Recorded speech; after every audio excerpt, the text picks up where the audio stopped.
Hello everyone, my name is Dustin Rudd and I'm creating 3 separate videos today, and this is one of them. I have created a concept called the suffering metric.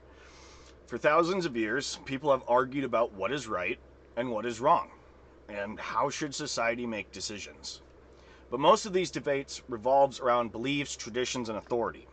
The suffering metric asks a different type of question. Now, I've created a document for the suffering metric, around 25 pages, that fully lays out all the details, and I have created a separate everyday use guide for more practical application. The suffering metric, instead of asking who is right, it asks what outcomes actually reduce suffering in the world.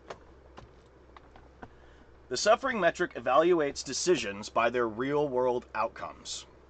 Specifically, how much avoidable suffering they produce. Not intent, not ideology, not tradition. Just outcomes, just results. Because in the end, what matters, what most impacts decisions, is how it affects human lives. Throughout history, systems have often justified harmful outcomes by appealing, oh, we intended to do good. The suffering metric shifts that away from intent and focuses more on results. If a policy system or decision repeatedly produces suffering, that outcome matters, regardless of any reasons behind it.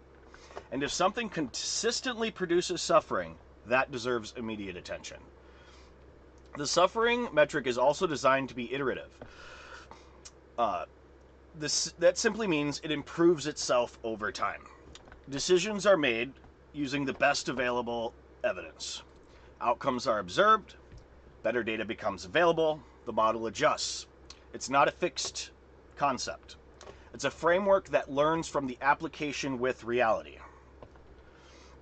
Another important principle is our understanding is always provisional. What that means is we use our best current models, the best current research, and the best current evidence available. But those models can't always improve. As knowledge advances, the frameworks adapt. Because the goal isn't defending a theory, the goal is reducing suffering as effectively as possible overall. This framework isn't only for policymakers or businesses. It can extend to everyday decisions. Thus why I created the Everyday Use Guide for practical use. Small choices, repeated behaviors, situations where people might say something harmless can become normalized. The suffering metric encourages one simple question. Does the action reduce suffering or increase it? The suffering metric is not about moral purity. It's about learning from outcomes and improving the way decisions are made. Because when we evaluate choices through the lens of real-world harm, we gain clearer understanding of what happens and what actually helps people and what doesn't. And that clarity is a way to change problem solving for the world. So the suffering metric, in conclusion, is a system to help guide people make better decisions to reduce human suffering that is unnecessary.